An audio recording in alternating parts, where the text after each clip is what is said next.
शेतकरी बांधवांनो, तुमच्यासाठी एक आनंदाची बातमी समोर आलेली आहे। मित्रांनो, अवकाळीग्रस्त आणि हवामान बदलाच्या नुकसानीची भरपाई आता शेतकरी बांधवांना मिळणार आहे आणि सरकारने अशी घोषणा देखील केलेली आहे।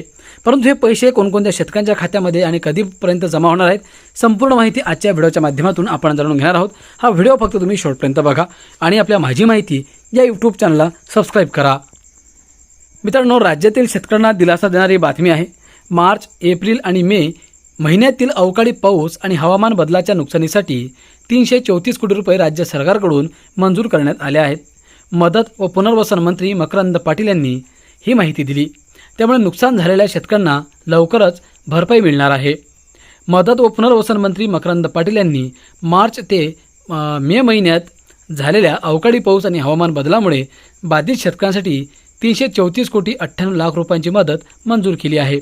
यामध्ये विशेषतः आर्थिक संकटात सापडलेल्या कोकणातील आंबा आणि काजू उत्पादक शेतकऱ्यांसाठी 209 कोटी रुपयांच्या निधीची तरतूद करण्यात आली आहे।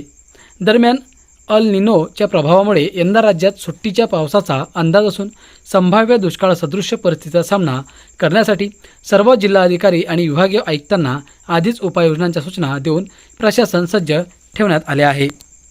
मित्रांनो, मंत्री मकरंद पाटील यांनी सांगितले की मदत व पुनर्वसन विभागाच्या माध्यमातून तब्बल 16.5 कोटी रुपयांची मदत प्रत्यक्ष शेतकऱ्यांच्या बँक खात्यावर जमा करण्यात आली।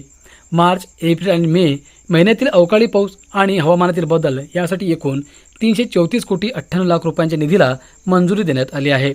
पंचनामे आणि प्रस्ताव विभागाकडे सादर झाल्यानंतरच एकाच दिवसात या मदतीला मान्यता दिली गेली। हवामान बदलामुळे कोकणातील आंबा आणि काजू उत्पादकांचे मोठे नुकसान झाले आहे। त्यामुळे एकूण निधींपैकी 209 कोटी रुपये केवळ कोकणातील शेतकऱ्यांसाठीच मंजूर केले आहेत। मित्रांनो, महायुती सरकार येण्यापूर्वीची जुनी प्रलंबित असणारी सुमारे 5,000 कोटी रुपयांची मदतही या सरकारने शेतकऱ्यांना दिली आहे। राज्यात पावसाची स्थिती चिंताजनक आहे। जिथे पाऊस पडत आहे तिथे एकदम अतिवृष्टी होत आहे, तर अनेक भागात अद्याप पावसाचा पत्ता नाही।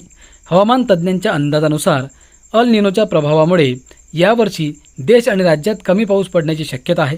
संभाव्य दुष्काळ सदृश्य परिस्थितीचा सामना करण्यासाठी शासन खंबीरपणे सज्ज आहे। अधिकारी स्तरावर बैठका, या परिस्थितीवर मात करण्यासाठी सर्व जिल्हाधिकारी आणि विभागीय आयुक्तांसमोर आधीच बैठका घेऊन आवश्यक उपाययोजनांबाबत स्पष्ट सूचना देण्यात आल्या आहेत, मंत्री मकरंद पाटील यांनी सांगितले।